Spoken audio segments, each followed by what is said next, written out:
दोस्तों, अगर आप इंडिया में रहते हुए भी फॉरेन की किसी ऐसी जगह पर होने का एहसास करना चाहते हैं जहां पर दिन रात सिर्फ मौज मस्ती की जाती हो, तो आप इस वीडियो को एंड तक जरूर देखें, क्योंकि आज मैं आपको इंडिया के सबसे अनोखे स्टेट गोवा के बारे में कुछ बेहद इंटरेस्टिंग फैक्ट्स बताने वाला हूं। दोस्तों, गोवा इंडिया के साउथ ईस्ट में लोकेटेड एक ऐसी जगह है जहाँ पर जाने के बाद ऐसा एहसास होता है जैसे हम किसी फॉरेन कंट्री में आ गए हों। गोवा पहुँचने पर आपको ऐसा माहौल देखने को मिलेगा जो शायद ही आपको यूरोप की किसी कंट्री में देखने को मिले। गोवा के बारे में ये बात काफी फेमस है कि जो एक बार गोवा जाता है वो बस उसी का होके रह जाता है, और शायद यही वजह है कि हर युवा अपनी जिंदगी में एक बार गोवा जरूर जाना चाहता है, पर शर्त सिर्फ एक ही है कि उसके पास पैसों की कोई कमी नहीं होनी चाहिए। दोस्तों, एरिया के हिसाब से गोवा इंडिया का सबसे छोटा जबकि आबादी के लिहाज से चौथा सबसे छोटा स्टेट है। इसकी कुल आबादी 16 लाख के करीब है। ये एक बहुत ही मॉडर्न और अमीर स्टेट है। इंडिया में पर कैपिटा इनकम के मामले में गोवा फर्स्ट नंबर पर आता है। जी हाँ, गोवा के लोगों की पर कैपिटा इनकम लगभग 4,68,000 रुपए है। यहाँ थोड़ी थोड़ी दूरी पर बाढ़ देखने को मिलते हैं। जी हाँ, इस छोटे से राज्य में 7,000 से ज्यादा बार्स मौजूद हैं जिन्हें सरकार द्वारा लाइसेंस मिला हुआ है।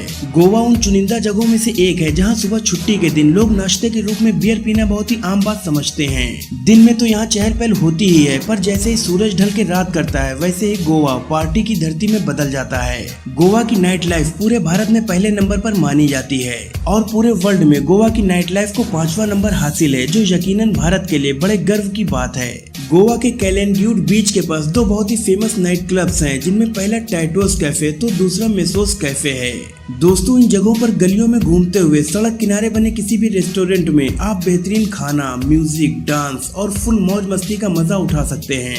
नाइट्स क्लब के अलावा बीचेस पर बनी छोटी छोटी जगह पर पार्टीज का शानदार बंदोबस्त होता है। गोवा में हॉलीडेज के दिनों में नॉर्मल डेज के मुकाबले काफी ज्यादा भीड़ रहती है।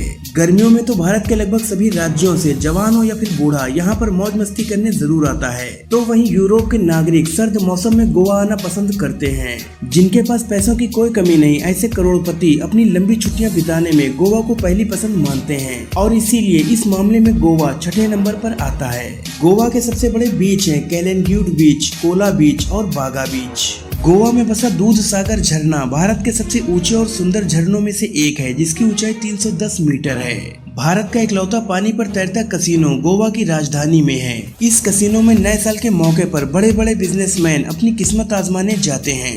बिग डैडी नाम के इस कसिनो में शराब, खाना, पार्टी और दिल को मोह लेने वाले नजारे यानी सब कुछ मिलता है। नारियल के पेड़ को गोवा की पहचान माना जाता है और इन्हें यहाँ पर काफी संख्या में देखा जा सकता है। इंडिया में पहली बार बाइक टैक्सी की शुरुआत गोवा से ही हुई थी, जिसे अब भारत के दूसरे शहरों में भी चलाने की कोशिश की जा रही है। भारत का पहला मेडिकल स्कूल और पहला इंग्लिश मीडियम स्कूल गोवा में ही बनाया गया था। इसके अलावा सबसे पहला प्रिंटिंग प्रेस भी गोवा में ही स्टार्ट किया गया था।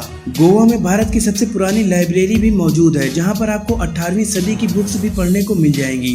दोस्तों, अब एक नजर डालते हैं गोवा की हिस्ट्री पर। जब भारत ने 1947 में अंग्रेजों से आजादी हासिल की तो अपनी आजादी के साथ साथ गोवा की आजादी की भी मांग की, लेकिन पुर्तगालियों ने इसे देने से इनकार कर दिया। जिसके बाद 19 दिसंबर 1961 को इंडियन आर्मी ने ऑपरेशन विजय के साथ गोवा पर हमला किया, जिसमें कामयाबी मिली और गोवा, दमन और दीव को भारत के केंद्र प्रशासित क्षेत्र के रूप में शामिल कर लिया गया। इसके बाद 30 मई 1987 में केंद्र शासित प्रदेश को विभाजित किया गया और गोवा भारत का 25वां राज्य बनाया गया, जबकि दमन और दीव केंद्र शासित प्रदेश ही रहे।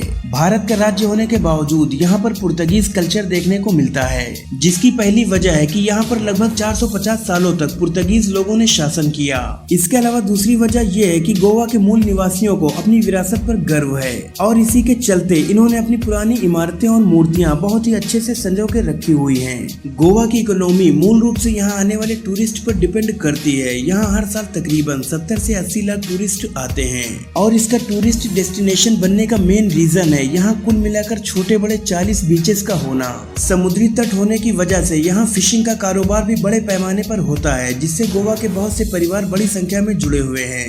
गोवा की ऑफिशियल लैंग्वेज कोंकणी है। इसके अलावा यहाँ आमतौर पर इंग्लिश, हिंदी, पुर्तगाली और मराठी भाषाएं भी बोली जाती हैं। गोवा का नेवल एविएशन म्यूजियम एक तरह का म्यूजियम है जो एशिया का पहला और वर्ल्ड में इस तरह के सिर्फ 6 म्यूजियम ही पाए जाते हैं। 3702 स्क्वायर किलोमीटर के क्षेत्रफल में पूरा गोवा फैला हुआ है और इस खूबसूरत से राज्य की राजधानी पणजी शहर है, जिसे पंजिम भी कहा जाता है। ये शहर गोवा का तीसरा सबसे बड़ा शहर शहर है। पहले नंबर पर वास्को द गामा और दूसरे नंबर पर मरगांव आता है। गोवा की सबसे ज्यादा आबादी राजधानी में बसती है, जिसकी संख्या 50,000 से ज्यादा है। दोस्तों, हनीमून, फैमिली ट्रिप या फिर दोस्तों के साथ छुट्टियां बिताने के लिए गोवा को इंडिया का बेस्ट डेस्टिनेशन माना जाता है। आपको ये वीडियो कैसा लगा मुझे कमेंट सेक्शन में जरूर बताएं। अगर वीडियो पसंद आया हो तो इसे लाइक और शेयर करें और ऐसी इंटरेस्टिंग वीडियोस देखने के लिए हमारे चैनल को सब्सक्राइब करके बेल आइकन को जरूर प्रेस कर दें। शुक्रिया।